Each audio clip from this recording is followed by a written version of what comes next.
Dear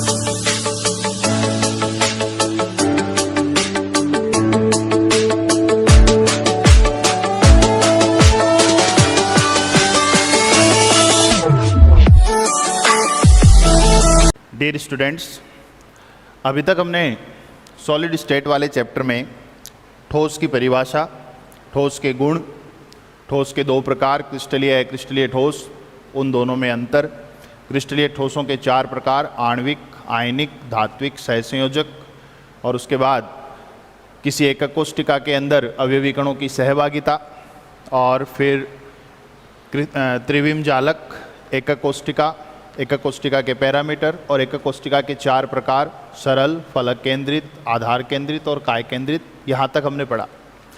आज हम बात करने जा रहे हैं 7 क्रिस्टल समूहों की। जब हमने एकक कोष्टिका के पैरामीटर्स पढ़े थे तब हमने बात की थी कि किसी एकक कोष्टिका में कुल 6 पैरामीटर होते हैं, 3 क्रिस्टेलोग्राफिक अक्ष होती हैं ए, बी और सी, और 3 उनके बीच बनने वाले अक्षीय कोण होते हैं अल्फा, बीटा और गामा। तो इन 6 पैरामीटर्स के आधार पर जितने भी क्रिस्टल हैं उन्हें कुल 7 वर्गों में या 7 प्रकार के क्रिस्टलों में वर्गीकृत किया गया है।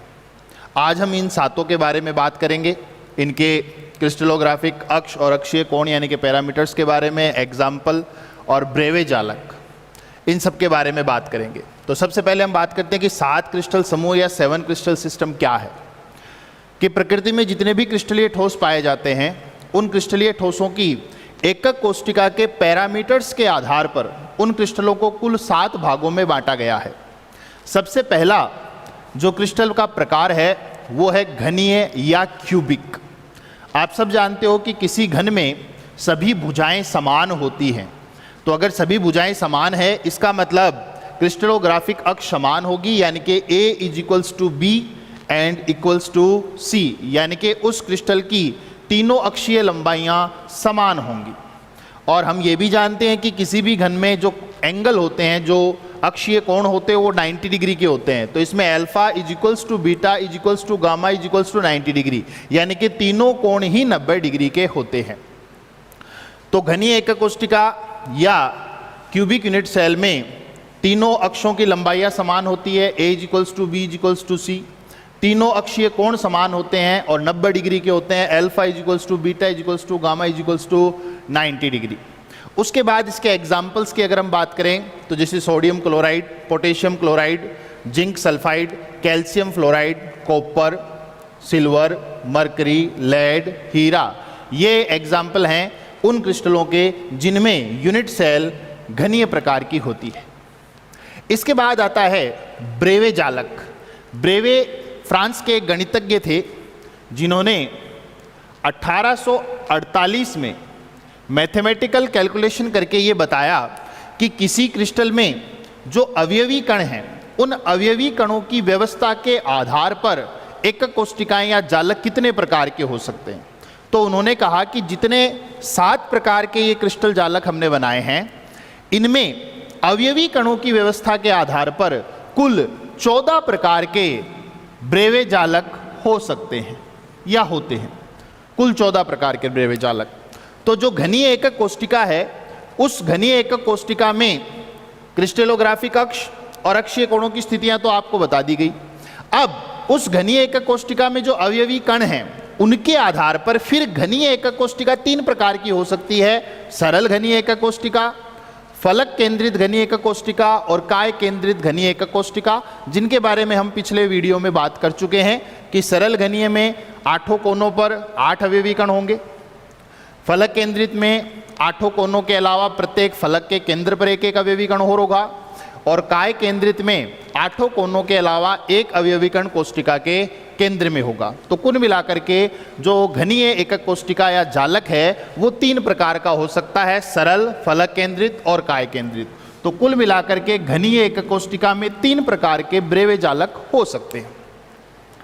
उसके बाद हम बात करते हैं दूसरी एकक क्रिस्टल के प्रकार की, जो है द्विसमलंबाक्ष या इसी को कहते हैं चतुष्कोणीय या टेट्रागोनल। देखिए इसका जो क्रिस्टलोग्राफिक अक्ष और अक्षीय कोण के मान हैं वो हम नाम से ही याद कर सकते हैं। इसका नाम देखिए क्या है, द्विसमलंबाक्ष। द्वि यानी दो, सम यानी समान, लंब यानी लंबाइयां, अक्ष यानी अक्षों की। इसका मतलब वो क्रिस्टल जिसकी दो अक्षों की लंबाइयां समान हो। तो देखिए इस क्रिस्टल में दो अक्ष ए और बी, इनकी लंबाई तो समान होती है, a is equals to b, लेकिन जो तीसरी अक्ष है उसकी लंबाई इनके समान नहीं होती। यानी कि तीन अक्षों में से केवल दो ही अक्ष की लंबाई समान होती है, तीसरे अक्ष की लंबाई उन दो से भिन्न होती है। तो यहां हम लिखेंगे कि a is equals to B but not equals to C. इसमें भी सभी कोण समान होते हैं और 90 डिग्री के होते हैं। Alpha is equals to beta is equals to gamma is equals to 90 degree. Example की अगर हम बात करें तो इसमें यूरिया है, टाइटेनियम ऑक्साइड है, टिन ऑक्साइड है और टिन है। ये जो क्रिस्टल हैं इनमें जो एकक कोष्ठिका पाई जाती है वो आपके द्विसमलंबाक्ष या चतुष्कोणीय प्रकार की होती है, जिसमें दो भुजाओं की लंबाइयां समान होती है लेकिन तीसरी भुजा की लंबाई समान नहीं होती। सभी कोण समान और 90 डिग्री के या 90 डिग्री के होते हैं। ब्रेवे के अनुसार द्विसमलंबाक्ष एकक कोष्ठिका दो प्रकार की हो सकती है, एक सरल और एक काय केंद्रित। यानी कि द्विसमलंबाक्ष एकक कोष्ठिका में अवयवी कणों की व्यवस्था दो प्रकार से हो सकती है, या तो सभी अवयवी कण कोनों पर होंगे या कोनों के अलावा एक अवयवी कण कोष्ठिका के केंद्र में और हो सकता है। तो कुल मिलाकर के द्विसमलंबाक्ष जो एकक कोष्ठिका है वो दो तरह से हो सकती है, सरल और काय केंद्रित। तो इसके दो ब्रेवे जालक संभव हैं, सरल और काय केंद्रित। तीसरा क्रिस्टल का जो प्रकार है वो है विषमलंबाक्ष या सम चतुर्भुज या ऑर्थोरोम्बिक। विषमलंबाक्ष, इसके पैरामीटर्स भी हम इसके नाम से ही याद कर सकते हैं। विषम यानी अलग अलग, लंब यानी लंबाइयां, अक्ष यानी अक्ष की। इसका मतलब वो जालक जिसमें सभी अक्षों की लंबाइयां अलग अलग हों। अलग अलग होने का मतलब है कि समान नहीं होंगी। तो इसके अंदर जो अक्षों की लंबाइयां हैं वो हम लिखेंगे a is not equals to b and is not equals to c। यानी कि a, b और c इन तीनों की लंबाइयां बराबर नहीं होंगी, एक दूसरे से अलग अलग होगी। लेकिन इसमें भी तीनों जो अक्षीय कोण हैं वो 90 डिग्री के होंगे, समान होंगे। तो alpha is equals to beta is equals to gamma is equals to 90 degree. उसके बाद इसके एग्जाम्पल्स की बात करें तो अल्फा गंधक है, बेरियम सल्फेट है, पोटेशियम सल्फेट है, लेड कार्बोनेट है और पोटेशियम नाइट्रेट है। ये कुछ क्रिस्टल हैं या कंपाउंड है जिनमें एकक कोष्ठिका विषमलंबाक्ष प्रकार की होती है। इसके बाद इसके ब्रेवे जालक। तो दोस्तों याद रखिए कि 7 क्रिस्टल समूह में केवल विषमलंबाक्ष जालक ही ऐसा है जिसमें चारों प्रकार की कोष्ठिकाएं बनेंगी, सरल, फलक केंद्रित, काय केंद्रित और आधार केंद्रित। तो केवल विषमलंबाक्ष एकक कोष्ठिका ऐसी होती है जिसमें अवयवी कणों की व्यवस्था चारों प्रकार से हो सकती है। वो सरल हो सकता है यानी कि सिर्फ कोनों पर अवयवी कण हो सकते हैं, वो फलक केंद्रित हो सकता है यानी कोनों के अलावा हर फलक के केंद्र पर एक एक अवयवी कण हो सकता है, काय केंद्रित हो सकता है यानी 8 कोनों के अलावा केंद्र में भी एक अवयवी कण हो सकता है, और आधार केंद्रित या अंत्य केंद्रित हो सकता है यानी कि 8 कोनों के अलावा आमने सामने की किन्हीं 2 फलकों पर 2 अवयवी कण उपस्थित हो सकते हैं। तो कुल मिलाकर के विषमलंबाक्ष एकक कोष्ठिका में तीनों भुजाएं जो हैं उनकी लंबाइयां समान नहीं होती, तीनों कोण समान और 90 डिग्री के होते हैं और इसमें चारों प्रकार के ब्रेवे जालक बनते हैं। नेक्स्ट जो अपना क्रिस्टल का प्रकार है वो है एकंताक्ष, मोनोक्लिनिक। इसको भी आप नाम से ही याद रख सकते हैं। देखिए अभी तक हमने जो जालक पढ़े उनमें हमने भुजाओं की लंबाई समान रखी, 2 की समान रखी, 1 की अलग कर दी और फिर तीनों की अलग कर दी। यानी कि भुजाओं की जो लंबाइयां हैं उनको हम अलग कर चुके, अब इसके आगे और अलग नहीं हो सकता। तो आप एकंताक्ष को इस तरह से याद रखिए कि इसमें एकन यानी कि एक कोण जो है वो अलग होगा। तो देखिए एकंताक्ष या मोनोक्लिनिक में तीनों भुजाओं की लंबाइयां समान नहीं होती, a is not equals to b and b is not equals to c। ये तीनों ही आपस में समान नहीं हैं। और एकंताक्ष यानी कि एक कोण जो है वो अलग होगा। तो देखिए alpha is equals to gamma is equals to 90 degree, 2 कोण जो है वो समान है और 90 डिग्री के हैं, लेकिन तीसरा कोण बीटा जो है वो 90 डिग्री का नहीं होगा। और याद रखें ये हमेशा 120 डिग्री से कम भी होगा। यानी कि 2 कोण समान होंगे 90 डिग्री के होंगे, लेकिन जो तीसरा कोण है वो 90 डिग्री का नहीं होगा और 120 डिग्री से छोटा होगा, यानी कि 120 डिग्री से ज़्यादा नहीं होगा। इसके जो एग्जाम्पल हैं वो है बीटा गंधक, sodium sulphate dot NH2O hydrate है, 10 हाइड्रेट डेकाहाइड्रेट। उसके बाद इसके जो ब्रेवे जालक हैं, तो इसमें दो प्रकार के ब्रेवे जालक बन सकते हैं, एक सरल और एक आधार केंद्रित। कुल मिलाकर के इसमें दो ब्रेवे जालक बनेंगे। तो जो एकंताक्ष एकक कोष्टिका है उसमें आपके तीनों भुजाओं की लंबाइयां समान नहीं है, और एकंताक्ष को आप सीधा याद रखें कि एक कोण आपको अलग करना है, यानी कि alpha is equals to gamma is equals to 90 degree and beta is not equals to 90 degree and also less than 120 degree. और इसमें दो प्रकार के ब्रेवे जालक संभव हैं, सरल और आधार केंद्रित या एंड सेंटर्ड या अंत्य केंद्रित। पांचवा जो प्रकार है क्रिस्टल जालक का वो है त्रिंताक्ष।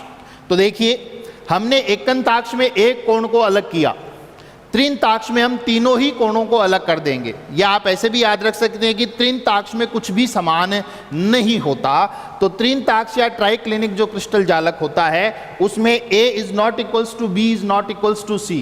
A, B और C तीनों ही भुजाओं की लंबाइयां समान नहीं होती, एक दूसरे से अलग अलग होती हैं।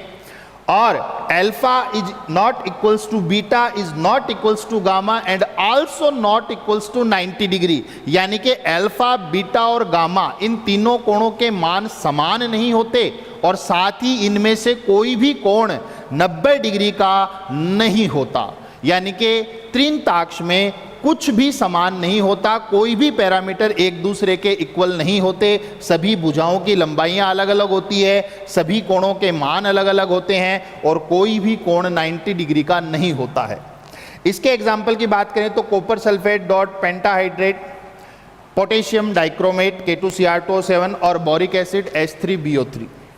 इसमें केवल एक ही प्रकार का ब्रेवे जालक बनता है और सरल, यानी कि इसकी जो एकक कोष्टिका है उसमें अवयवी कण केवल कोनों पर ही स्थित होते हैं। उसके बाद हम नेक्स्ट जालक पढ़ते हैं त्रिसमन्ताक्ष या त्रिकोणीय। देखिए, इसमें त्रिसमन्ताक्ष है, समन यानी समान, तो इसको याद रखने का तरीका है कि इसमें सब कुछ समान होता है। तो देखिए, इसमें A is equals to B is equals to C, तीनों जो भुजाएं हैं उनकी लंबाइयां समान होती हैं। Alpha is equals to beta is equals to gamma, तीनों कोण समान होते हैं, लेकिन तीनों भुजाओं की लंबाइयां और तीनों कोण समान तो घनीय में भी होते हैं, लेकिन फिर घनीय और त्रिसमन्ताक्ष में अंतर क्या है? तो इनमें अंतर इस चीज का है कि इसमें तीनों भुजाओं की लंबाइयां समान है, इसमें भी तीनों भुजाओं की लंबाइयां समान है, इसमें तीनों कोण समान है, इसमें भी तीनों कोण समान है, लेकिन इसमें तीनों कोण 90 डिग्री के हैं, जबकि त्रिसमन्ताक्ष में तीनों कोण समान तो होते हैं लेकिन वो 90 डिग्री के नहीं होते। तो त्रिसमन्ताक्ष या त्रिकोणीय जो जालक है उसमें तीनों भुजाओं की लंबाइयां समान होगी, तीनों कोण समान तो होंगे लेकिन कोई भी कोण 90 डिग्री का नहीं होगा।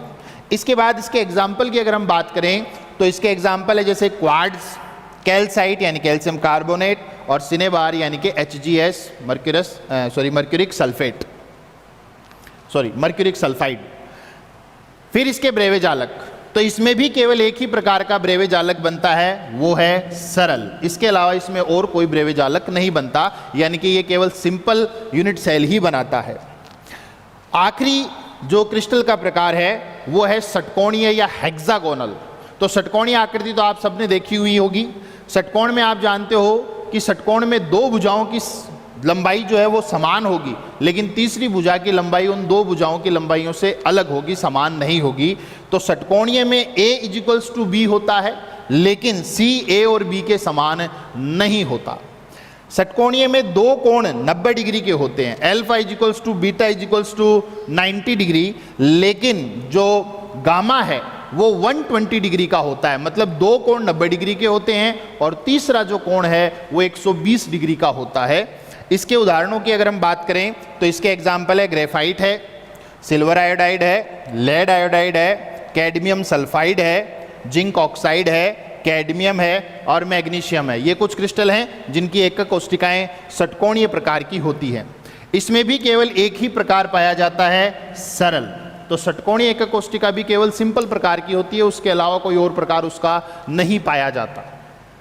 तो अगर हम ब्रेवे जालकों की बात करें तो जैसा कि मैंने आपको स्टार्टिंग में बताया कि एक फ्रांस के गणितज्ञ थे जिन्होंने 1848 में मैथमेटिकल कैलकुलेशन करके ये बताया कि ये जो 7 क्रिस्टल समूह हमने बनाए हैं पैरामीटर्स के आधार पर, इनको उन्होंने फर्दर डिवाइड किया और ये बताया कि इनमें अवयवी कणों की व्यवस्था के आधार पर ये 14 प्रकार के हो सकते हैं। 3 प्रकार घनीय के होंगे, 2 प्रकार द्विसमलंबाक्ष के होंगे, 4 प्रकार विषम लंबाक्ष के होंगे, 2 प्रकार एकंताक्ष का होगा और त्रिंताक्ष, त्रिसमंताक्ष और षटकोणीय एक प्रकार के होंगे। अगर हम इन सबको काउंट करें, सबको ऐड करें तो देखिए 3 और 2 5, 5 और 4 9, 9 और 2 11, 12, 13 और 14। तो कुल मिलाकर के ब्रेवे जालक जो होते हैं वो 14 प्रकार के होते हैं। तो फ्रेंड्स, इस टॉपिक में से एकदम सिंपल क्वेश्चन आएगा और क्वेश्चन ये पूछा जाएगा कि आपको किसी भी क्रिस्टल का प्रकार बताया जाएगा और उसके पैरामीटर्स पूछे जाएंगे, या ज़्यादा आपको ये पूछ सकता है कि भाई इसमें कौन कौन से ब्रेवे जालक संभव हैं। तो आप इनमें पैरामीटर्स याद करें और हर क्रिस्टल जालक के ब्रेवे जालक भी याद रखें। एग्जाम्पल एग्जाम में नहीं पूछे जाते, फिर भी आप एक एक 2 एग्जाम्पल याद रखें। तो एक बार रिवाइज कीजिए इस पूरी टेबल को। क्रिस्टल 7 प्रकार के हो सकते हैं। सबसे पहला घनीय, सबके आपको जो पैरामीटर्स है वो नाम से ही याद हो जाएंगे। मैंने उसी क्रम में इनको लिखा है, किताब में इनका क्रम कुछ अलग होगा, लेकिन आप इसी क्रम में याद रखें ताकि आपको इनके जो पैरामीटर्स हैं वो जल्दी याद हो जाएं। तो घनीय एकक कोष्टिका, घनीय क्रिस्टल जो है उसमें तीनों भुजाएं समान होती हैं, तीनों कोण समान होते हैं और जो एंगल है वो 90 डिग्री का होता है। 3 प्रकार के इसके ब्रेवे जालक होते हैं, सरल, फलक केंद्रित और काय केंद्रित। द्विसमलंबाक्ष, नाम से ही पता चलता है, द्वि यानी 2, सम यानी समान, लंब यानी लंबाई, या अक्ष यानी अक्ष की। तो वो क्रिस्टल जिसमें 2 अक्षों की लंबाई समान हो, तो देखिए हमने 2 अक्षों की लंबाई समान करी, A = B but C is not equals to A and B। तो C की लंबाई जो है वो A और B से अलग है। तीनों कोण समान होंगे और तीनों ही कोण 90 डिग्री के होंगे। इसमें केवल 2 ही प्रकार के ब्रेवे जालक होते हैं, सरल और काय केंद्रित। तीसरा जो प्रकार हमने पढ़ा वो है विषम लंबाक्ष। विषम यानी अलग अलग, लंब यानी लंबाइयाँ, अक्ष यानी अक्षों की। तो इसको भी आप नाम से ही याद रख सकते हैं कि वो क्रिस्टल जिसमें सभी जो अक्षीय लंबाइयाँ हैं उनके मान अलग अलग होते हैं। तो A is not equals to B is not equals to C। तीनों कोण समान होंगे और 90 डिग्री के होंगे। इसमें 4 प्रकार के ब्रेवे जालक होंगे, सरल, फलक केंद्रित, काय केंद्रित और आधार केंद्रित। नेक्स्ट एकंताक्ष। तो एकंताक्ष को आप ऐसे याद रखेंगे कि इसमें एक कोण अलग होगा, तो इसमें सभी भुजाएं अलग अलग होती हैं। A is not equals to B is not equals to C। 2 कोण अल्फा और गामा 90 डिग्री के होते हैं, लेकिन जो तीसरा कोण है बीटा वो 90 डिग्री का नहीं होता और 120 डिग्री से कम होता है। ये 2 प्रकार के ब्रेवे जालक बनते हैं इसमें, सरल और आधार केंद्रित। नेक्स्ट जो आपके है वो है त्रिंताक्ष। तो त्रिंताक्ष में आप याद रखें त्रि यानी 3, यानी कि इसमें तीनों ही कोण समान नहीं होते। तो इसमें ना तो तीनों भुजाएं समान होती हैं, ना ही तीनों कोण समान होते हैं। A is not equals to B is not equals to C, alpha is not equals to beta is not equals to gamma and also not equals to 90 degree. ना तो कोई कोण 90 डिग्री का होगा और सभी कोण अलग अलग प्रकार के होंगे। इसमें केवल एक ही प्रकार का ब्रेवे जालक बनता है, सरल। नेक्स्ट त्रिसमंताक्ष या त्रिकोणीय। तो इसमें त्रिसमन है, तो ये सम वर्ड से आप ध्यान रखें कि इसमें सब कुछ समान होता है। तो इसमें तीनों भुजाएं समान होती हैं, तीनों कोण समान होते हैं, लेकिन इसमें ये कोण जो है वो 90 डिग्री के नहीं होते। इसमें केवल एक ही प्रकार का ब्रेवे जालक बनता है, सरल। लास्ट जो है षटकोणीय या हेक्सागोनल। तो इसमें आप याद रखें कि इसमें 2 भुजाएं समान होती हैं, लेकिन तीसरी भुजा समान नहीं होती। 2 कोण अल्फा और बीटा 90 डिग्री के होते हैं, 90 डिग्री के होते हैं, लेकिन जो तीसरा कोण है गामा वो 120 डिग्री का यानी कि 120 डिग्री का होता है और इसमें भी केवल एक ही प्रकार का ब्रेवे जालक बनता है, सरल। तो कुल मिलाकर के 7 प्रकार के क्रिस्टल होते हैं और उन 7 प्रकार के क्रिस्टल को ब्रेवे ने अवयवी कणों की व्यवस्था के आधार पर पुनः 14 प्रकार के क्रिस्टलों में डिवाइड कर दिया।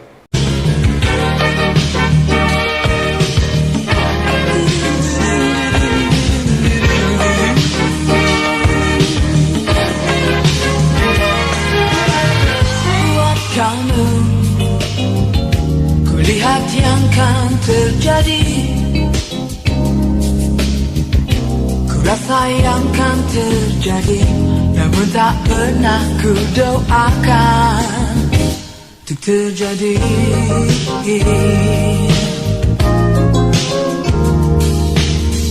Buat kamu tak ku berikan harapan, tak ku hilangkan rintangan, walau tak pernah ku ciptakan keadaan.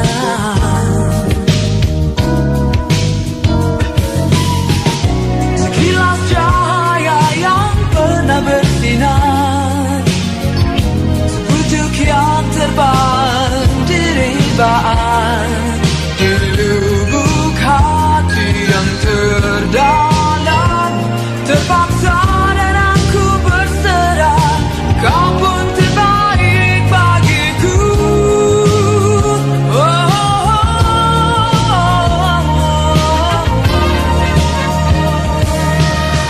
Buat kamu tak ku berikan harapan, kini tak ku hilangkan rintangan, dan kini akan ku ciptakan kemesraan.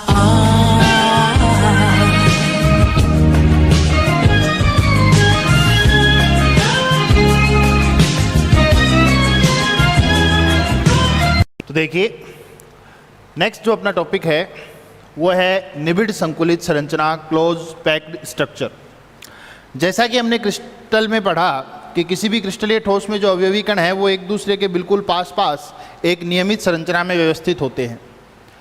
तो उन अवयवी कणों की एक दूसरे के पास पास एक नियमित और जो ज्यामिति के कारण जो संरचना बनती है, उस संरचना को समझने के लिए कि वो संरचना किस प्रकार से निर्मित होती है, उसे समझने के लिए हम निबिड़ संकुलित संरचनाओं की बात करते हैं। एक सिंपल सा एग्जांपल लेते हैं कि अगर हम कोई दीवार बनाते हैं तो उस दीवार में ऐसा तो है नहीं कि दीवार एक साथ बन जाती है। पहले ईंटों की एक लाइन जो है वो व्यवस्थित की जाती है। तो एक लाइन में ईंटें व्यवस्थित हैं, इसका मतलब वो वन डायमेंशनल स्ट्रक्चर है, एक बीमी है। फिर ईंटों की एक लाइन के पास में हम ईंटों की दूसरी लाइन रखते हैं, तो वो हो गई 2D यानी कि 2 डायमेंशनल स्ट्रक्चर। फिर जो ईंटों की एक परत बनी, उसके ऊपर ईंटों की दूसरी परत, फिर तीसरी परत, फिर चौथी परत, ऐसे करते करते पूरी दीवार यानी कि 3D स्ट्रक्चर बन जाती है। तो किसी भी क्रिस्टल जालक की स्ट्रक्चर को समझने के लिए हम उसको 3 लेवल में बांट लेते हैं, 1 डायमेंशनल, 2 डायमेंशनल और 3 डायमेंशनल।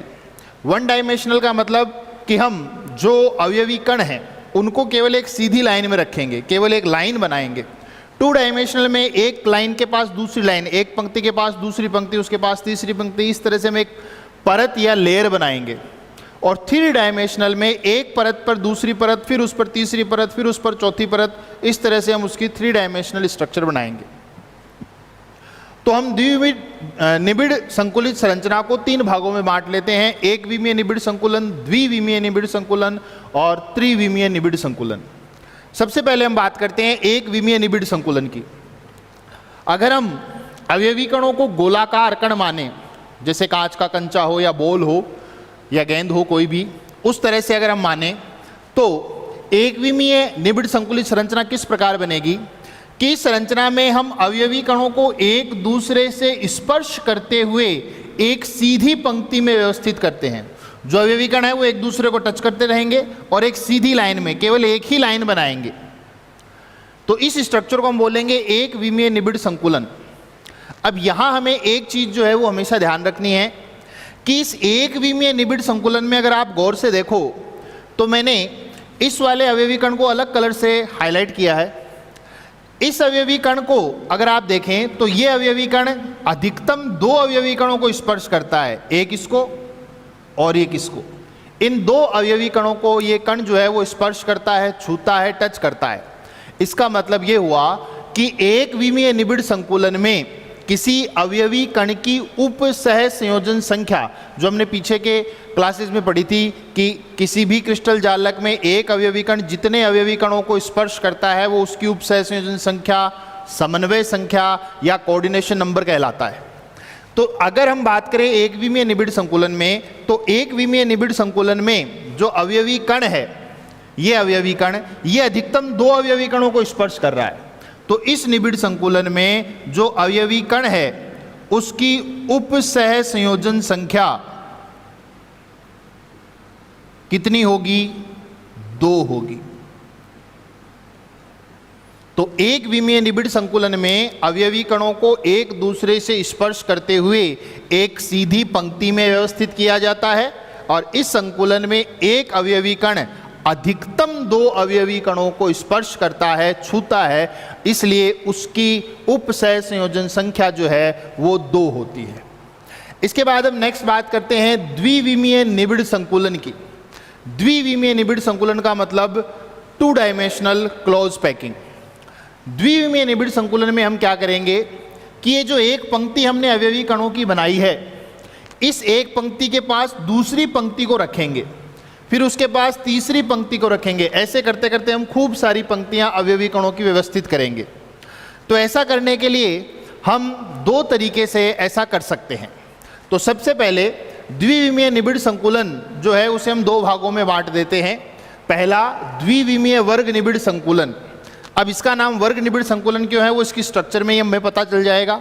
और दूसरा द्विविमीय षटकोणीय निबिड़ संकुलन। तो द्विविमीय निबिड़ संकुलन यानी कि जो 2D 2 डायमेंशनल जो स्ट्रक्चर बनेगी वो 2 तरीके से बन सकती है।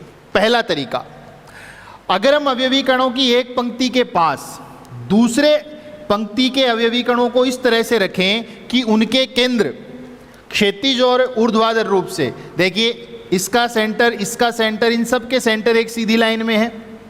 इधर देखें तो इधर भी इन सब के सेंटर एक सीधी लाइन में है। तो यदि हम अवयवी कणों की एक पंक्ति के पास दूसरी पंक्ति को इस प्रकार रखें कि उन अवयवी कणों के केंद्र वर्टिकल और हॉरिजॉन्टल एक सीधी लाइन में आए, एक ही कतार में आए, तो उस स्थिति में आप देखेंगे कि जो स्ट्रक्चर बनेगी वो कुछ इस तरह से बनेगी। अब यहाँ ये सभी पंक्तियाँ एक जैसी ही होंगी क्योंकि इन सब के जो सेंटर है वो एक ही लाइन में है। अगर हम इस पंक्ति की व्यवस्था को ए टाइप माने तो ये वाली व्यवस्था भी एक प्रकार की होगी और ये वाली व्यवस्था भी ए प्रकार की होगी, यानी कि सभी जो पंक्तियां हैं वो एक ही प्रकार की हैं जिन्हें हम ए नाम दे देते हैं। तो यहाँ जो अवयवी कणों की व्यवस्था है उनमें सभी पंक्तियां एक ही प्रकार की हैं जिन्हें ए टाइप हम बोल रहे हैं। अब बात यह आती है कि इसका नाम द्विविमीय वर्ग निबिड़ संकुलन कैसे पड़ा। तो देखिए इस संरचना में, इस 2D संरचना में ये जो एक अवयवी कण है इसको कितने अवयवी कण स्पर्श कर रहे हैं। तो देखिए ध्यान से, ये जो एक अवयवी कण है जिसको मैंने रेड कलर से शो किया है, ये अवयवी कण 1, 2, 3 और 4, इन 4 अवयवी कणों को ही स्पर्श कर रहा है। इसके अलावा ये और किसी अवयवी कण को स्पर्श नहीं कर रहा। ठीक है। अब वर्ग निबिड़ संकुलन नाम कैसे पड़ा। अब अगर हम इन चारों अवयवी कणों के केंद्रों को मिलाएं, जो 4 अवयवी कण इस एक अवयवी कण को स्पर्श कर रहे हैं, सबके साथ ही ऐसा है, देखिए इस अवयवी कण को भी 1, 2, 3, 4 स्पर्श करेंगे, इसको भी 1, 2, 3, 4 स्पर्श करेंगे। तो अगर जिस एक अवयवी कण को 4 अवयवी कण स्पर्श कर रहे हैं, उन चारों अवयवी कणों के केंद्रों को अगर हम मिलाएं तो देखिए क्या होगा।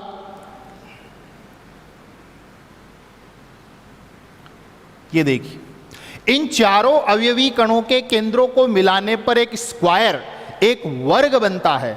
इसलिए इस परत का या इस स्ट्रक्चर का या इस द्विविमीय संरचना का नाम हमने रखा द्विविमीय वर्ग निबिड़ संकुलन, यानी कि वो द्विविमीय निबिड़ संकुलन जिसमें एक अवयवी कण को स्पर्श करने वाले चारों अवयवी कणों के केंद्रों को मिलाने पर एक वर्ग बनता है, उसे हमने नाम दे दिया द्विविमीय वर्ग निबिड़ संकुलन। अब यहां अगर हम बात करें कि इसके अंदर उपसह संयोजन संख्या कितनी होगी, तो ये एक प्रश्न बनता है 1 नंबर में सिंपल सा कि द्विविमीय वर्ग निबिड़ संकुलन की उपसह संयोजन संख्या कितनी होती है। तो देखो ये एक अवयवी कण 1, 2, 3, 4 अवयवी कणों को स्पर्श कर रहा है। तो द्विविमीय वर्ग निबिड़ संकुलन में एक अवयवी कण अधिकतम 4 अवयवी कणों को स्पर्श कर सकता है या करता है। इसलिए यहां पर जो अवयवी कण है उसकी उपसह संयोजन संख्या या समन्वय संख्या कितनी हो जाएगी? 4 हो जाएगी। तो द्विविमीय वर्ग निबिड़ संकुलन में उप सहसंयोजन संख्या कितनी होती है? 4 होती है। और इसका नाम वर्ग निबिड़ संकुलन इसलिए पड़ा क्योंकि जिस कण को 4 अवयवी कण स्पर्श कर रहे हैं उन चारों के केंद्रों को मिलाने पर एक वर्ग बनता है। दूसरी द्विविमीय निबिड़ संकुलित संरचना जो हम बनाते हैं वो इस तरह से बनाते हैं कि हम एक परत के बाद जो दूसरी परत के अवयवी कण हैं उनको पहली परत की सीध में ना रख करके उनके बीच में जो कैविटीज बनी हुई है वहां रखते हैं। देखिए यहाँ ये कैविटीज बनी हुई है, गर्त बनी हुई है, खांचे बनी हुई है। ये देखो, अगर इन खांचों में रखा जाएगा तो पैकिंग और ज़्यादा होगी, और क्लोज पैक्ड हो जाएंगे मॉलिक्यूल्स। तो यहाँ हम क्या करते हैं कि एक पंक्ति के बाद दूसरी पंक्ति के अवयवी कणों को इस प्रकार व्यवस्थित करते हैं कि दूसरी पंक्ति के अवयवी कण पहली पंक्ति के अवयवी कणों के बीच बनने वाली गर्त में समा जाते हैं या उस गर्त के अंदर एडजस्ट हो जाते हैं। ऐसा करने पर हम देखते हैं कि पहली और दूसरी परत के जो अवयवी कण हैं उनके केंद्र एक सीधी रेखा में नहीं आते।